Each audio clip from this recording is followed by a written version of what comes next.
स्वाध्याय विद्यार्थी मित्र या चॅनलमध्ये तुम्हा सर्वांचं स्वागत आहे.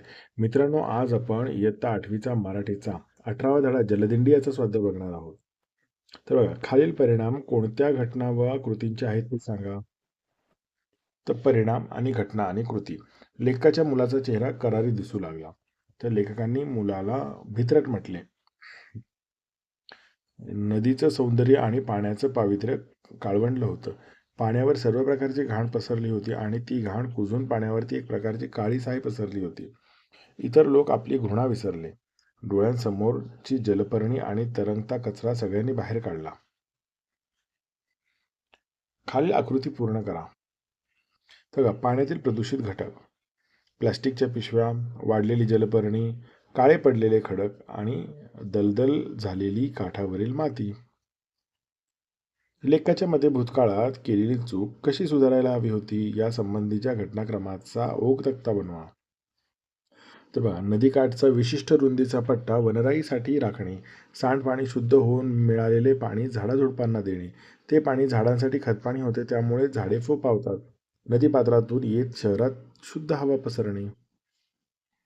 पालखी सोहळा या शब्दातील अक्षरांपासून पालखी व सोहळा हे शब्द सोडून 4 अर्थपूर्ण शब्द तयार करा. तर उत्तर आहे पाल, लळा, खेळा आणि सोळा.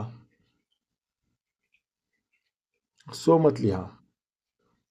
नदीचे पाणी प्रदूषित होण्यास कारणीभूत असलेल्या मानवी कृती लिहा. तर पाऊस जर अतिप्रमाणात पडत असेल तर जलप्रदूषणाला मोठ्या प्रमाणात चालना मिळते. नद्या त्यांच्या मर्यादेच्या पातळीपेक्षा वर जाऊन जमिनीवरील धूळ, घाण, कचरा, टाकाऊ पदार्थ पाण्यात जाऊन नदीचे पाणी प्रदूषित होते. पूर ही नैसर्गिक परिस्थिती जलप्रदूषणाला कारणीभूत ठरते. भरघोस पीक येण्यासाठी मोठ्या प्रमाणात रासायनिक खतांचा वापर होऊ लागला. जास्त पिकाच्या हव्यासापोटी अधिकाधिक रासायनिक खते वापरली जाऊ लागली. खतांची अतिरिक्त मात्रा शेतात जमिनीवरती पडते. ती पुन्हा पावसामुळे वाहून नदी नाले यांना मिळते. नदीचे पाणी प्रदूषित होते. प्लास्टिक, केरकचरा यांच्या जलाशयातील सरमिसळीमुळे जलप्रदूषण होते. पण गणपती उत्सव, विविध गावातील यात्रा, जत्रा यामुळे देखील मोठ्या प्रमाणात नदीचे प्रदूषण होते. पोहायला येत असूनही लेकाच्या मुलाला पाण्यात पडण्याची भीती वाटली. याचे तुम्हाला समजलेले कारण स्पष्ट करा. तर आपल्या मुलाला हौसेने लेकाने नौका शिकवायला नेले. होडी चालू झाली आणि होडीचा वेग वाढला तेव्हा ती नौका हेलकावे खाऊ लागली. होडी पलटी होऊन आपण पडू की काय असे त्या मुलाला वाटू लागले. या क्षणी तो मुलगा घाबरला. लेकांना वाटले की तो पाण्यात बुडण्याला घाबरत नव्हता. लेकाचा मुलगा पट्टीचा पोहणारा होता. खडकवासला धरणातही पोहण्याचा त्याला आत्मविश्वास होता. मात्र या नदीचे पाणी प्रचंड घाण झालेले होते. तेथे नाना तऱ्हेचा कचरा, केरकचरा आणि सांडपाणी, टाकाऊ पदार्थ, मलमूत्र मोठ्या प्रमाणावर होते. पाण्यात सोडले गेलेले होते. अशा खराब पाण्यात कोणीही पोहणे टाळले असते.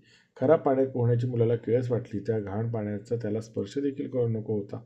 म्हणून पोहायला येत असूनही लेकाच्या मुलाला पाण्यात पडण्याची भीती वाटायला लागली. जलदिंडीमध्ये सहभागी झाल्यास तुम्ही कोणती कामे आवडीने कराल ते लिहा. जलदिंडीमध्ये सहभागी झाल्यास मी साफसफाईचे काम अत्यंत आवडीने करेन. मला साफसफाई करायला खूप आवडते. तसेच मला पोहता देखील येते. त्यामुळे नदीच्या पाण्यात काम करत असताना कोणता व्यक्ती बुडत असल्यास त्याला वाचवण्याचे काम मी उत्तम प्रकारे करू शकतो.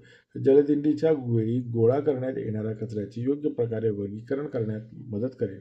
इत्यादी कामे मी आवडीने करेन. स्वतःचे हात वापर की कचरा काढायला. लेकाच्या आईच्या या उपदेशातून तुम्ही काय शिकाल? उदाहरण लिहा. तर आपण जी कामे दुसऱ्यांना करायला सांगतो ती कधीच वेळेवरती पूर्ण होत नाहीत. आमच्या शाळेत वर्गात आल्यावरती जर समोर कचरा पडलेला दिसला तर पाटील सर स्वतःच कचरा उचलायला सुरुवात करतात. मग वर्गातील सर्व मुलं कचरा उचलायला धावतात. अशा प्रकारे कोणालाही उपदेश न करता पाटील सर सर्व कामे करून घेतात. म्हणून लेकाच्या आईचा उपदेश मला खूप पटतो.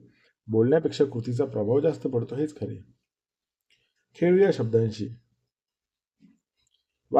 खालील वाक्यातील काळ ओळखा. जलपर्णी काढण्याचे काम सुरू होईल. उत्तर भविष्यकाळ. मदतीचा हात लगेच पुढे आला. भूतकाळ. त्यांनी मुलाला नौका शिकवण्याचे ठरवले होते. भूतकाळ. पंढरपूरला लोक चालत जातात. वर्तमान काळ. खालील वाक्यांचा प्रकार ओळखा. पण तसा प्रयत्न यशस्वी होईल का? प्रश्नार्थी.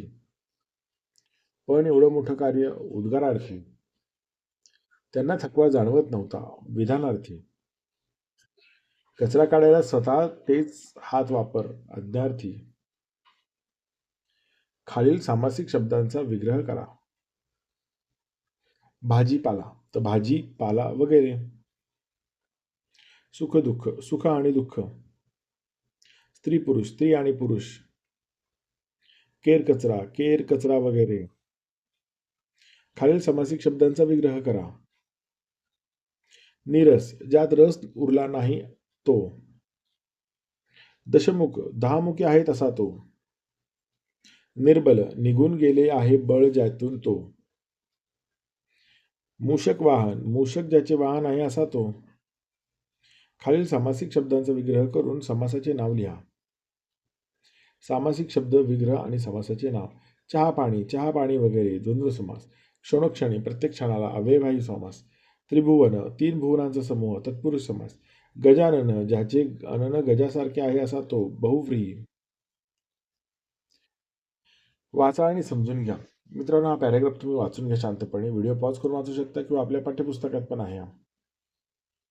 मित्रांनो, हा व्हिडिओ आवडला असेल तर नक्की व्हिडिओ लाईक करा आणि असेच व्हिडिओ पाहिजे असतील तर आपल्या चॅनलला सबस्क्राईब करून बेल आयकॉन प्रेस करा आणि पुढचा व्हिडिओ कोणता हवा आहे ते मला कमेंट बॉक्समध्ये कळवा. धन्यवाद.